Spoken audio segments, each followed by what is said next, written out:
नमस्कार, मैं खुशी और आप देख रहे हैं हिंद सागर।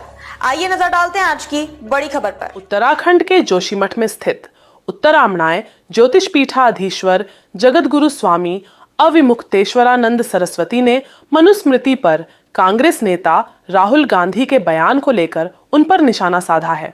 उन्होंने राहुल गांधी को सनातन विरोधी बताते हुए कहा कि मनुस्मृति और सनातन परंपरा को लेकर उनकी समझ सतही है।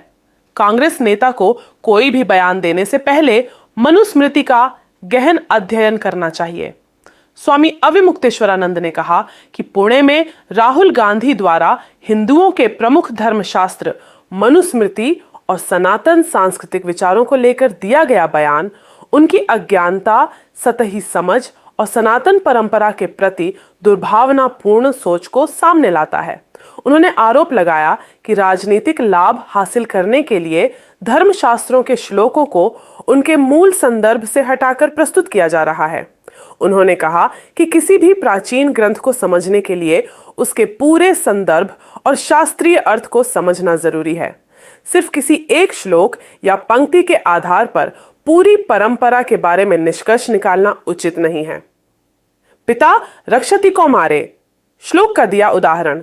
स्वामी अविमुक्तेश्वरानंद ने राहुल गांधी द्वारा कार्यक्रम के दौरान बोले गए पिता रक्षति को मारे भर्ता रक्षति यौवने श्लोक का भी उल्लेख किया। उन्होंने कहा कि इस श्लोक को स्त्री की स्वतंत्रता से जोड़कर देखना सही नहीं है। उनके अनुसार इसमें परिवार और समाज की ओर से महिला की सुरक्षा, सम्मान और भरण पोषण की जिम्मेदारी की बात कही गई है।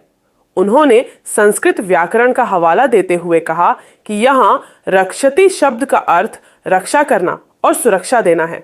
इसे किसी प्रकार के नियंत्रण या महिला की स्वतंत्रता छीनने के अर्थ में नहीं देखा जाना चाहिए। उन्होंने कहा कि रक्षति का अर्थ नियंत्रयति यानी नियंत्रण करना नहीं है। सनातन परंपरा में नारी का स्थान स्वामी अविमुक्तेश्वरानंद ने कहा कि भारतीय वांग्मय में नारी को केवल आश्रित के रूप में नहीं देखा गया है, बल्कि उसे शक्ति और महानिर्मात्री का स्थान दिया गया है। उन्होंने ऋग्वेद की मंत्र दृष्टा आर्षिकाओं गार्गी, मैत्रेयी और लोपामुद्रा का उदाहरण दिया।